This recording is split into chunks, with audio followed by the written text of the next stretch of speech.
it's a quote from a mob movie. Because if you don't do that, once you're in court, now you just can't leave.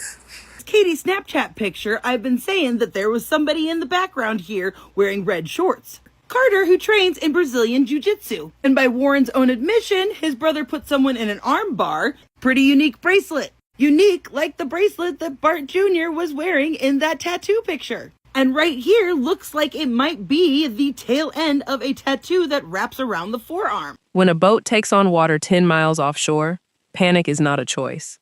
It is a physical law. In a 22-foot Triton, with a failed bilge pump and the Gulf of Mexico rising over the gunnels, human beings do not sit calmly. They scramble. They bail. They drop to the floor to find the leak, to grab the life jackets, to pray. The physics of a sinking vessel demand chaos. But according to the official narrative presented by the friends of Nolan Wells, that chaos never happened. We were told the boat was taking on water, but we were also told that nobody was on the floor. Nobody was scrambling. Nobody was panicking in the small space of the hull. It is a claim that defies gravity, defies logic, and defies the raw video footage of the distress call itself. Because when independent investigators slow that footage down, frame by frame, the official story fractures. A limb flies up from the deck when the tow strap goes taut. A body is somewhere beneath the sight line of the camera. And the young men sitting in front of the interview cameras suddenly stop breathing, their eyes locking onto an unseen handler off screen, waiting for permission to speak. You're watching the Black Docket. We track active cases, we follow the evidence, and we do not look away when the digital breadcrumbs lead straight to a lie. Today, we are handing the microphone to the independent investigators who have spent the last 6 weeks doing what the Jackson County Sheriff's Office refused to do: enhancing the photos, tracking the jewelry, mapping the boats, and holding the official timeline up to the light. If you're new here, subscribe and tell us where you're watching from. Now, let's look at the tape. Before we dive into the pixels, we have to establish the baseline, because you cannot understand the weight of a single red pair of shorts until you understand the story they are trying to hide. Nolan Wells was 18 years old. He was a wide receiver at Southwest Mississippi Community College. He was 3 weeks away from turning 19. He didn't drive, which means every single day, his friends picked him up. It was a habit built on trust. On July 4th, he got on a boat with those friends and rowed 10 miles out to Horn Island to celebrate the holiday. It is the most ordinary thing an 18-year-old on the Mississippi coast can do. He never came home. For 6 weeks, the public has been fed a very specific, highly managed narrative. We were told the boat took on water. We were told Nolan chose to stay behind to talk to a girl named Katie. We were told his friends left him on the beach at 4:30 p.m., assuming he was safe, only to realize hours later that he hadn't come home.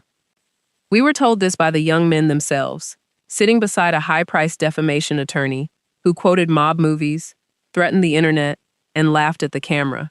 We were told this by a sheriff's department that declared no foul play before the autopsy was even finished. We were told this by a system that handed a grieving mother a sealed report with 2 words: undetermined. But while the attorneys were busy issuing televised ultimatums, a different kind of investigation was happening in the background. Independent investigators, people with no legal authority, no subpoena power, and no PR team, were downloading the raw files. They were adjusting the exposure on blurry photographs. They were cross-referencing the seating charts of the boats. They were matching the jewelry on the wrists of the people in the background. They were doing the actual work of justice. And what they found in the pixels completely dismantles the official timeline. They found a limb on the floor of a sinking boat. They found a fighter in red shorts on the wrong shoreline. They found a unique bracelet on the wrong wrist.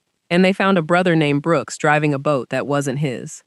We are going to walk through these 5 critical anomalies right now. We are going to let the investigator show you exactly what she found, frame by frame.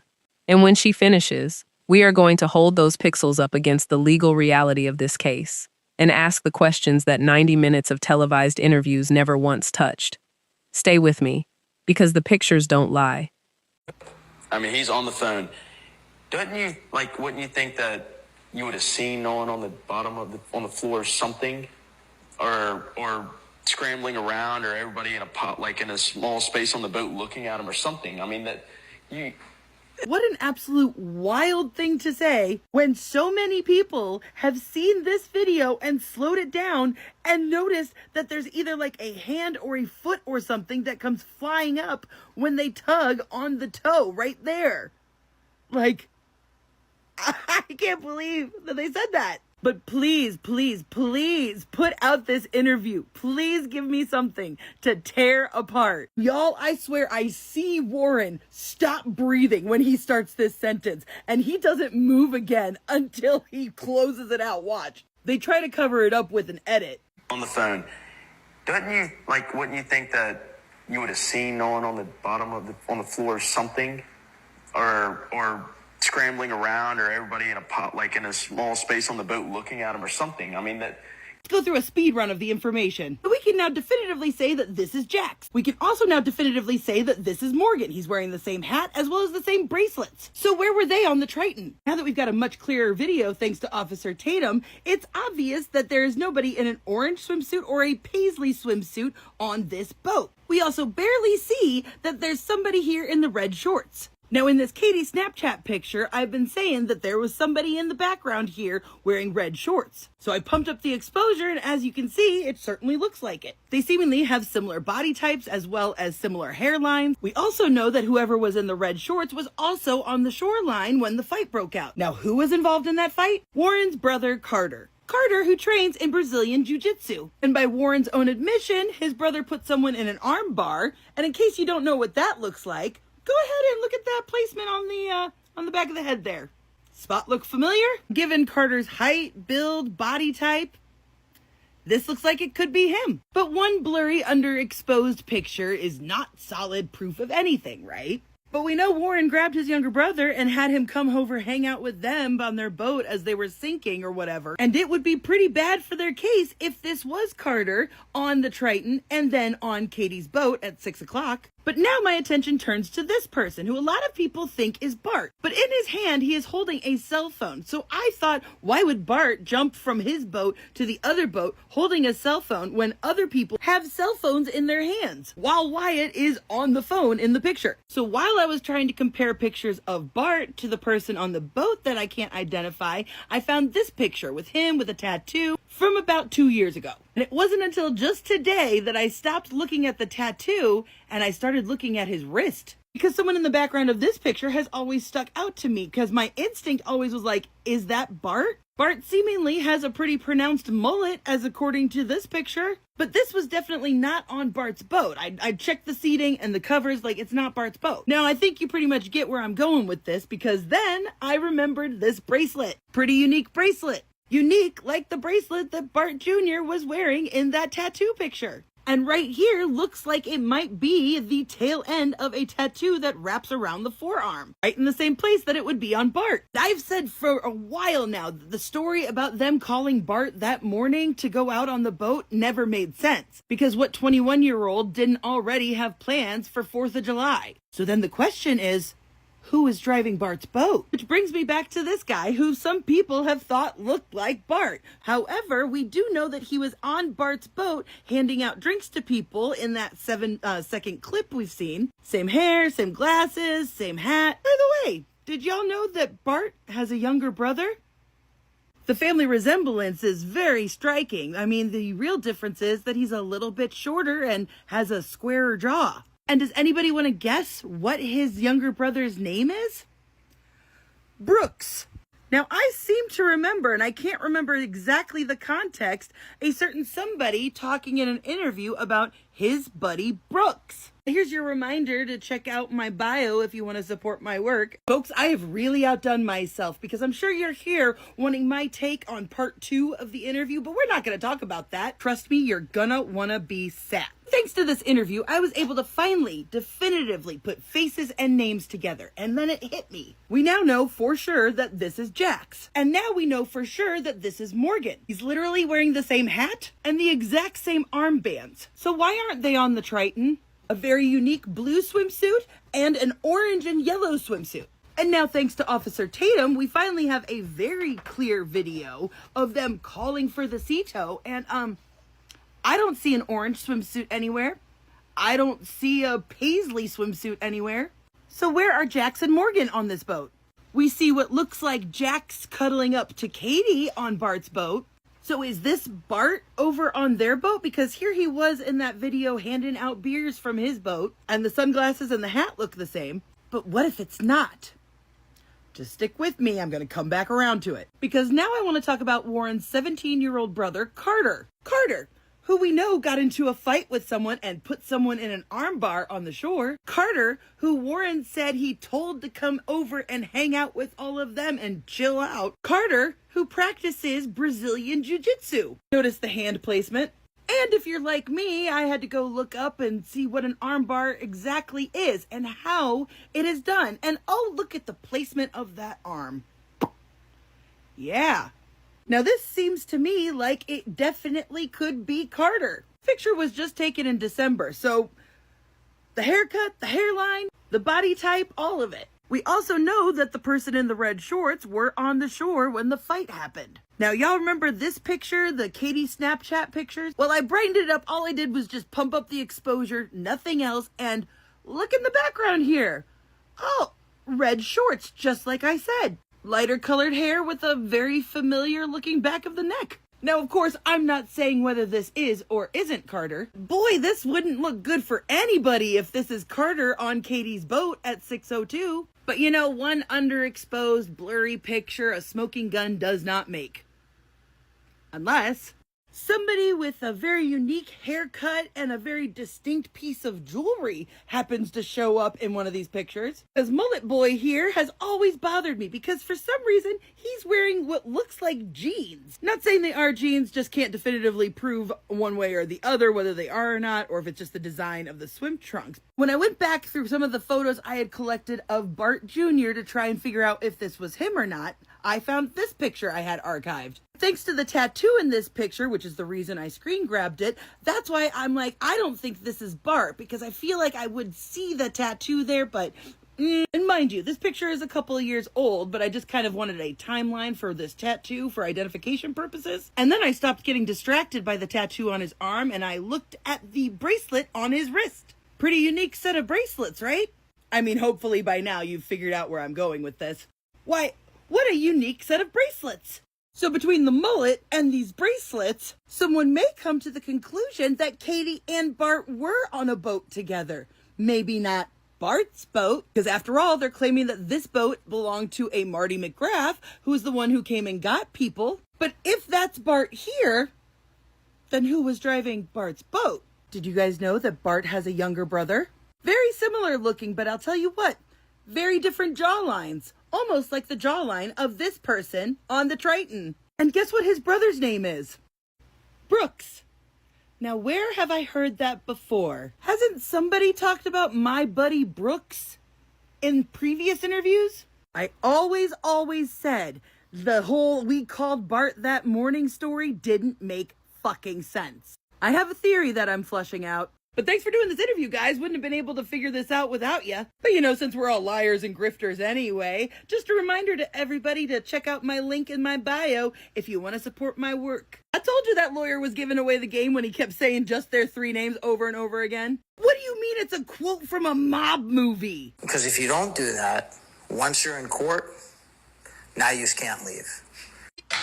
Now you just can't leave. Maybe if you're trying to convince the general public that these boys are innocent, don't quote a mob movie in which they then beat up a bunch of bikers at a bar. And it seems quite obvious to me that this lawyer, instead of, presenting evidence that would help exonerate them in the public eye, like showing the actual security cam footage of when they came home or the text messages with Katie. No. Instead, we're going to keep it focused on race, which you can see by this clip. People are pushing the narrative of, oh, this is a race thing. Well, obviously it's not. I mean, this is like a brother to us. I mean, Nolan's no different than anyone else in our group. I also want to say, I think it's so criminal that they took something so anti-racist and flipped it into something super racist. Like they took, this is the definition of anti-racism. I mean, that we did not look at Nolan any different than I looked at him, or even you. Okay, first off, that even you was wild. It's quite clear from that sentence that Jax has never had an actual conversation about racism in his entire life. I was friends with a black person. That's the most anti-racist anybody's ever been. This situation was the most unracist thing that's ever existed. It's the media. They're the ones making this racist. No, you don't understand what that means. It means your story doesn't hold water, and when people called you out on it and called out the investigation on not even investigating, that is systematic racism. And it's very, very clear to me that the lawyer is the one telling them to keep the focus on race. Because you can see the lawyer and the gears in his head turning and nodding and agreeing along with all of the racial stuff. And you can see him kind of being like, yeah, okay, that's what I'm saying, yeah. So it's very clear that that was one of the bullet points that the lawyer told them to hit home over. And another one was the Coast Guard. Why would I call the Coast Guard if I knew he was dead? I called the Coast Guard right away. First off, you didn't. You waited till 11 o'clock. Second, it's not like the Coast Guard searched for him that night. Warren clung to that like it was a safety raft. I think from the beginning, I'm glad that I called the Coast Guard. It would have been completely different. I'm glad I called the Coast Guard. It's like, I'm sorry, Warren, but it's actually way more suspicious that you called the Coast Guard. Because first, you didn't want to call the Coast Guard when you guys were sinking. And then for some reason, you assumed that Nolan was still out on the island at 11 o'clock at night. Why wouldn't you assume that he came back with the person he was supposed to come back with and something happened to him in transit? Because no reasonable person would think that he was still out on the island, in my opinion. Because in your own words, Warren, you said you didn't talk to Katie till the next day. And then speaking of the island, the lawyer tries to say that by them going to the island and looking around, that it absolutely exonerates them and that the narrative couldn't be this, and ends it with a wild statement, mind you. People who have been sucking up way more oxygen than they're entitled to have not been to the island. I'm willing to bet that a lot of the hustlers and profiteers and liars have not been to that island. And you have to go to that island. And being at the island today was revelatory. It was really illuminating. It's a very dynamic marine environment, first of all. But when you go to the island, you see instantly that what some people want to be true, what they wish to be true, they're trying to wish it to be true. They're trying to make it true through their lies. It's actually not possible. It is a very, very long and narrow barrier island. It's basically very low sand dunes. And the particular part of the island that we're dealing with, there are no trees. It's hardly any foliage, hardly any tree cover, hardly any plants, and it's wide open. And on July 4th, there were thousands of people there.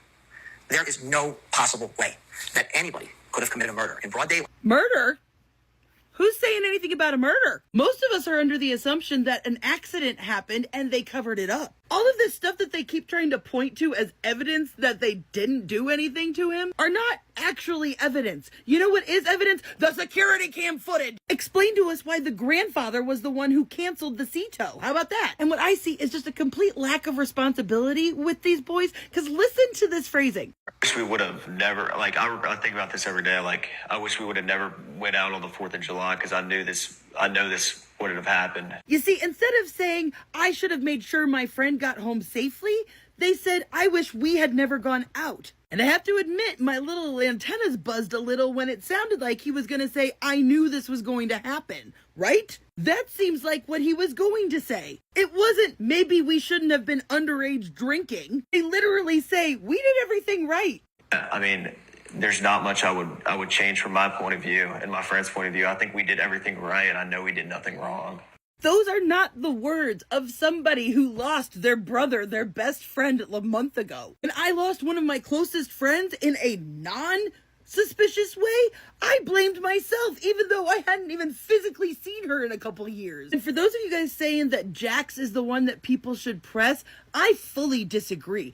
He is the one that I think is the scariest out of these interviews. Watch the way he looks at Warren during this moment. We live in a very tight-knit community, and for people to, push back and say these things when they know what Ocean Springs is like, it's really hard. And I mean, I haven't had many personal encounters, but I know being around the Oh, he felt like he was saying something to Warren. Because let's not forget, it was his grandparents' house that they all got together at. It was his grandparents' house that they went back to and thus should have security cam footage from. And out of all of them, Jax is the one that is holding his body in a different way, who is more controlled, more level-headed. If these kids were truly looking to exonerate themselves, they would actually start addressing some of these questions, like, who was the fourth boat? Why were all of you huddled up out there together? Who drove the fucking Palm Beach? All right, let's try recording this video for the third time. First off, what in the cosplay was this lawyer doing? As if he isn't a lawyer from New York. He's just throwing on some good old boy dog whistle clothes. What I've seen so far, this was a weird interview. From the baseball signals he was giving, watching these boys as if he was their warden, and wearing a hat advertising the law firm that you're working with is weird. But this lawyer kind of proved my point a little bit when I suspected that he wasn't going to be a very good lawyer and just was actually a bully behind the scenes. Because did y'all pick up on this? About Morgan, Jax, and Warren, I'm not going to call them untruths or half-truths or falsehoods. I'm going to call it what it is, lies. Morgan, Warren, and Jax left the island at about 4:30 p.m. That's it. Yeah, did anybody else pick up on him constantly repeating Morgan, Jax, and Warren? Morgan, Jax, and Warren are innocent. Morgan, Jax, and Warren left at 4:30. That language is intentional. He's intentionally excluding all the other people on the boat, all the other people that went to the beach. And you might notice he conveniently left out the brother in all of this. Aren't you also representing his brother? And yet you intentionally say stuff like this. Morgan, if you lied about Jax, if you lied about Warren, we're going to get you. And you're going to be hauled into court. You're going to be held accountable. And it's going to be very painful. And what I would say to the people who have done that is, now's your chance. If you want to apologize and retract before you find yourself in court, you should probably do that now. Because if you don't do that, once you're in court, now you just can't leave. You won't be able to get out of it. And we're not going to name names because there's some other folks who are doing that, and we want to be better than that. And I want to emphasize this, right? We're not here to guess. We're not here to speculate. We're only going to deal in facts, right? And here's the most important thing, right? We don't know how Nolan Wells died. No one here is saying we know. But what we do know is Morgan, Jax, and Warren had nothing whatsoever to do with Nolan Wells' death. Did you see it? Did you see how they intentionally left out so many people? And I thought he drowned. It was an accident, right? Isn't it weird how in none of these interviews they're ever like, this was an awful accident. We should have made better choices that day and looked out for our friend, but in the end, he drowned. And can we just talk for a second about the weird laugh they did there? Let's show it again. If you don't do that, once you're in court, now you just can't leave. You won't be able to get out of. What the hell was so funny about that? That was the mask slipping, y'all. That's how they really feel about all of this. There's no logical reason a lawyer would actually advise any of their clients to go and keep doing these interviews, because this is all just a media PR stunt. They know that they're never going to be held accountable, but they are just so worried about their name being Googleable that they're desperately trying to send up the signal to try and revamp their public image. This whole interview, in my opinion, is just the lawyer doing what I thought he would try to do and bully and intimidate people into silence. Because as someone who has gotten several cease and desists in my life, they don't give you warnings. They don't tell you, oh, you better retract it or else we're gonna then get you to court. No, a cease and desist is your warning. A warning that means nothing. Personally, I don't think there's gonna be a single person that they ever bring to court for defamation. And if anything, this lawyer repeating over and over just Morgan, Jax, and Warren implies that what he's actually saying in lawyer speak is that these are the only three with clean hands. Which is why, again, it is so weird that his brother is not included in this list. I've got a lot more to say about this interview, so I'll be making another video today for sure. But one thing I need to say is, if you really want to keep coming on here and proclaiming your innocence, why don't you actually show us the evidence that you claim that you have? Show us the text messages with Katie. Jack's buddy, go ahead and show us that security cam footage of all y'all coming home. Feels like that would be the most definitive way to shut us up now, wouldn't it? Until you do that, nobody feels bad that you can't buy a fucking Gatorade. Nolan is dead. My bad, folks. I've got to re-upload the video because I accidentally left something in it, so I had to re-edit it. But here we go. Let's try it again. This was the most bizarre good old boy cosplay I have ever seen in my life. Let's keep in mind that that Trump lawyer that they hired is from New York, and I have never seen a lawyer sit down with their clients and do an interview with them in the least professional attire I have ever seen, while also advertising another law firm on their hat. We all saw how weird this interview was, right? It was like a prison warden keeping checks on them. And not only was he doing the weird baseball signals throughout the interview, not only was he in the most defensive position out of anybody in this group, after I watched this interview, he kind of proved me right in that I think he's a bad lawyer who's using bullying tactics behind the scene, and that's what he's good at. Because did anybody else pick up on this?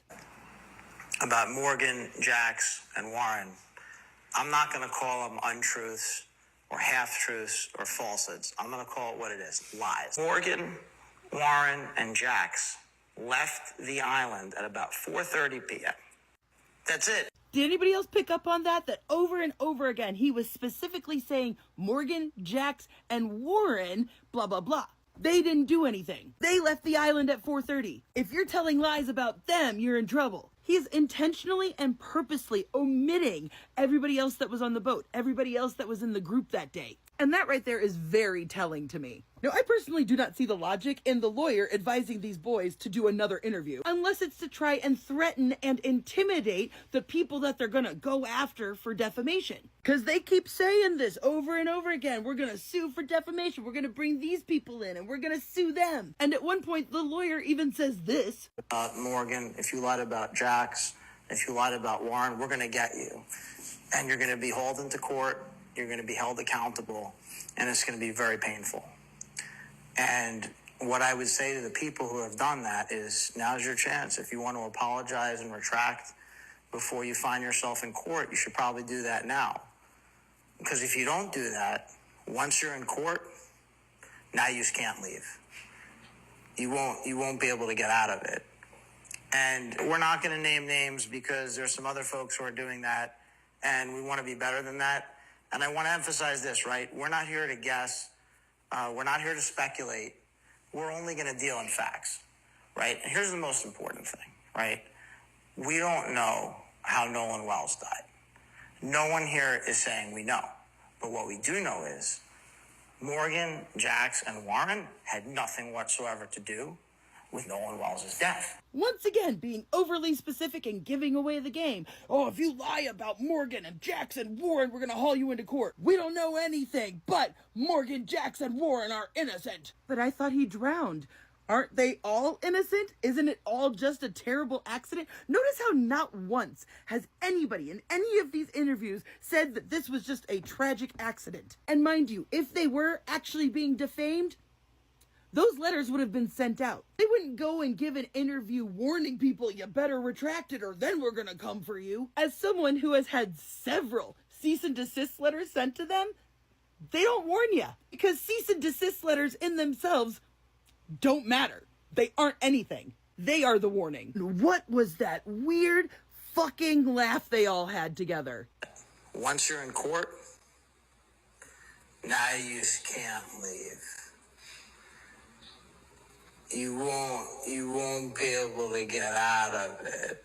That was the mask slipping. That was them showing us who they really are. I've got a ton more I want to say about this interview so far, but I think it's important that we need to keep the pressure on because look at Warren is crumbling. He's literally wearing the same shirt that he wore in the last interview when they went to the island, and just look at the difference. Personally, I think it's important that if we are going to be giving Officer Tatum the views on these videos, that we need to be expressing our opinions in the comment section, not fighting with people. And I can't help but wonder why Warren's brother was left out of all of those proclamations. Just something to think about.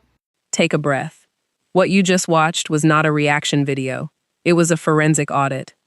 While Edward Pulsick was busy playing the role of a cinematic enforcer, quoting gangster films and laughing at the threat of a courtroom, independent investigators were doing something far more dangerous to the official narrative. They were paying attention to the details. They looked at the deck of the Triton. They looked at the shoreline of Horn Island. They looked at the wrists of the boys in the background. And when they adjusted the exposure on those images, the carefully constructed story of July 4th began to dissolve. Let's break down the 5 anomalies you just saw and apply them to the physical reality of this case. Because pixels are just data points until you connect them to the timeline. And when you connect them, the timeline doesn't just bend, it breaks. The first anomaly is the most fundamental, because it challenges the very foundation of the distress call. When the sea tow operator received the call from the Triton, she was told the bilge pump had failed, the boat was sinking. In the official interviews, the young men described a chaotic scene, but they were careful to clarify one specific detail. Nobody was on the floor of the boat. Nobody was scrambling around in the hull. But as the investigator pointed out, physics does not care about legal strategy. When you enhance the video of the boat being pulled by the tow strap, you see a violent jolt. The hull jerks. The water sloshes. And in that exact fraction of a second, a limb, a hand, or a foot flies up from the bottom of the deck. Someone was down there. If the boat was taking on water and someone was on the floor of the hull, they were either trying to save the vessel or they were already incapacitated. There is no third option.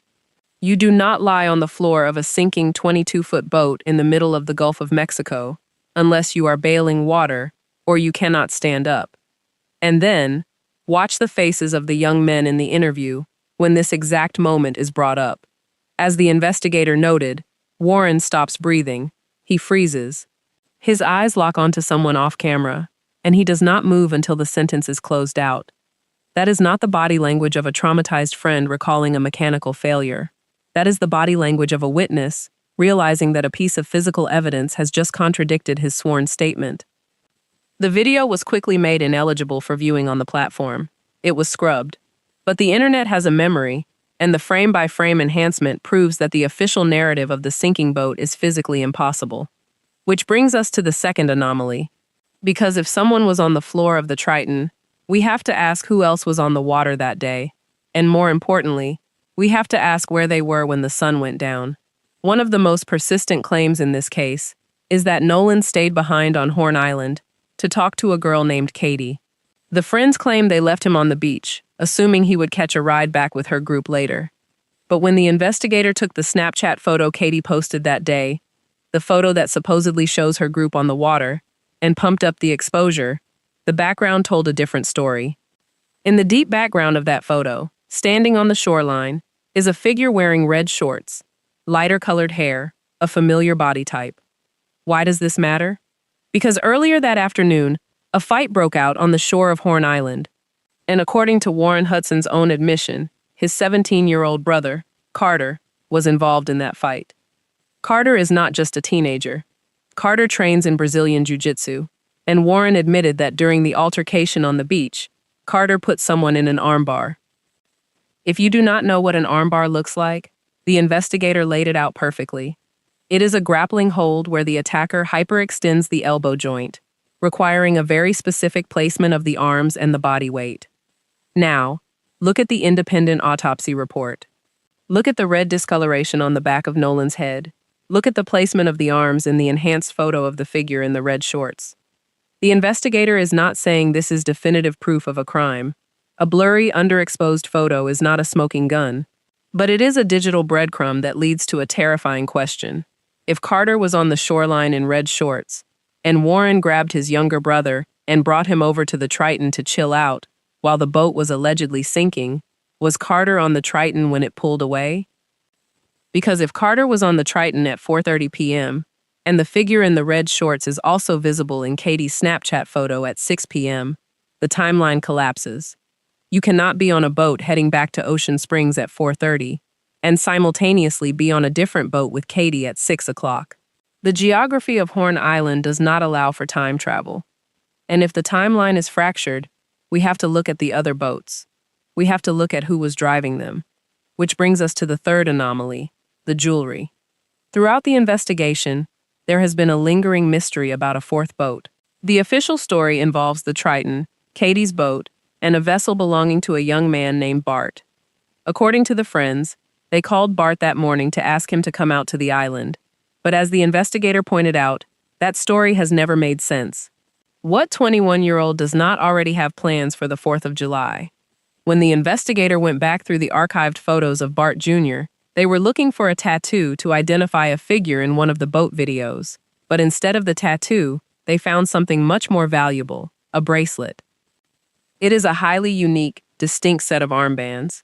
And when you compare that bracelet to the wrist of the figure in the background of the boat video, the figure with the pronounced mullet, wearing what looks like jeans on a beach, the match is undeniable. But here is the problem. That figure is not on Bart's boat. The seating, the covers, the layout of the vessel in the video do not match Bart's boat. So if Bart Jr. was on a different boat, who was driving Bart's vessel? The investigator dug deeper into the family tree and found the answer. Bart has a younger brother. The family resemblance is striking, but the jawline is different. A square jaw that perfectly matches the unidentified driver on the Triton video. And his name is Brooks. Now, where have we heard that name before? In previous interviews, one of the friends casually mentioned a buddy named Brooks who was involved in the events of that day. A buddy who was brushed off, unnamed, and pushed to the periphery of the story. If Brooks was driving Bart's boat, and Bart Jr. was on a different vessel, the entire logistical map of July 4th changes. The boats were not operating independently. They were swapping passengers. They were moving between vessels. The neat, clean narrative of 3 separate groups doing 3 separate things is a fiction. They were a fleet, and they were huddled together. Which brings us to the 4th anomaly. Because when you have a fleet of boats, and a missing boy, and a fractured timeline, you hire a lawyer. And the lawyer you hire tells you exactly how to handle the public. When Edward Pulsick sat down beside Morgan Jackson Warren, he did not act like a criminal defense attorney. He acted like a warden. He wore the casual attire, the baseball cap advertising his law firm, and he issued the warnings. But as the investigator dissected, the most revealing moment of the entire broadcast was not what Pulsick said, it was what he didn't say. Over and over again, Pulsick repeated 3 names. Morgan, Jax, and Warren. If you lied about Morgan, if you lied about Jax, if you lied about Warren, we're going to get you. Morgan, Jax, and Warren left the island at 4:30. Morgan, Jax, and Warren had nothing to do with Nolan's death. In the legal world, specificity is a weapon. When an attorney repeats a specific list of names, they are drawing a circle around those individuals.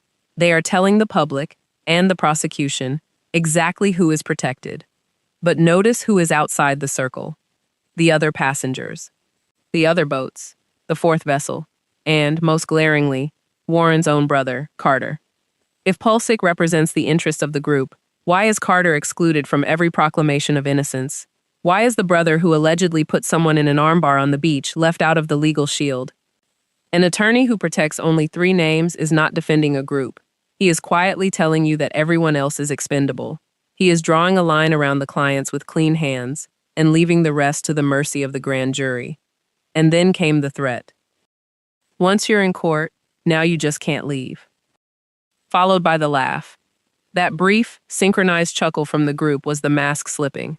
It was the sound of young men who realize they have a high-priced bulldog in their corner, laughing at the idea of being held accountable. But as the investigator pointed out, real defamation does not work like this. A real cease and desist arrives in the mail. It does not arrive as a televised ultimatum. When a lawyer warns a faceless public to retract now, he is not building a case. He is building a wall of fear. Because if they actually had the evidence to exonerate themselves, they wouldn't need to threaten the internet. They would just show us the tape.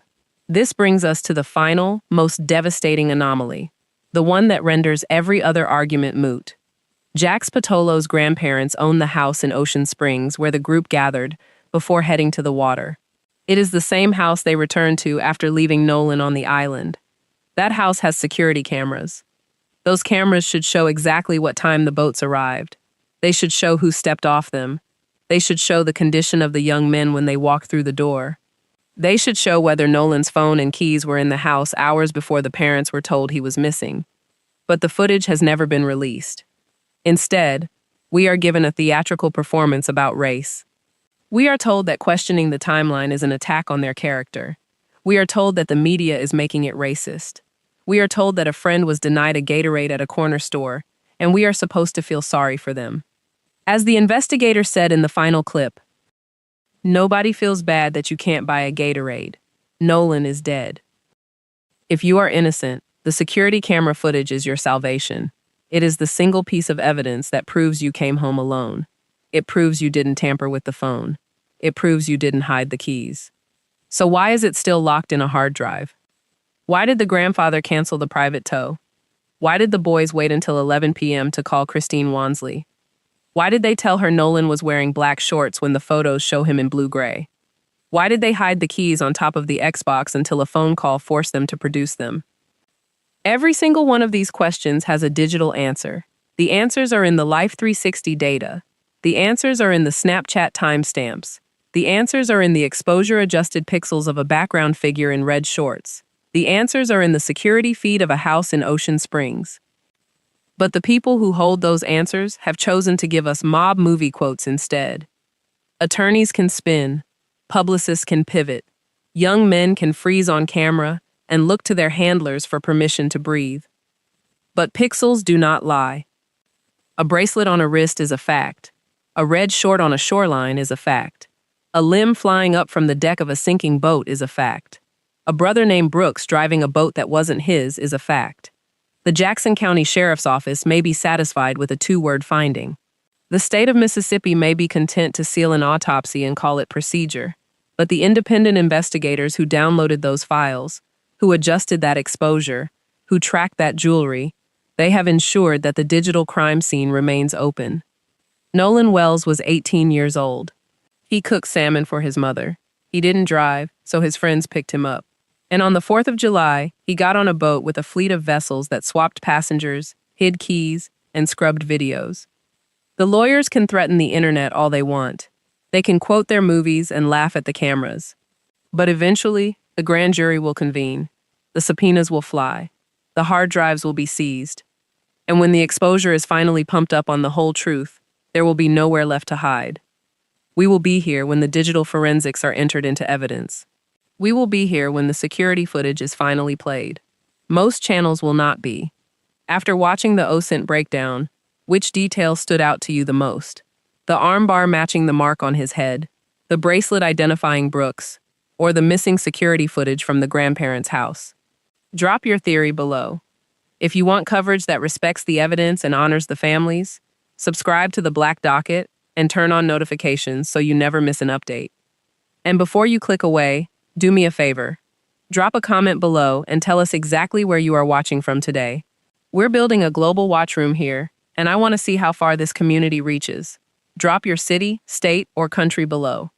Until next time, stay safe, and we'll keep watching.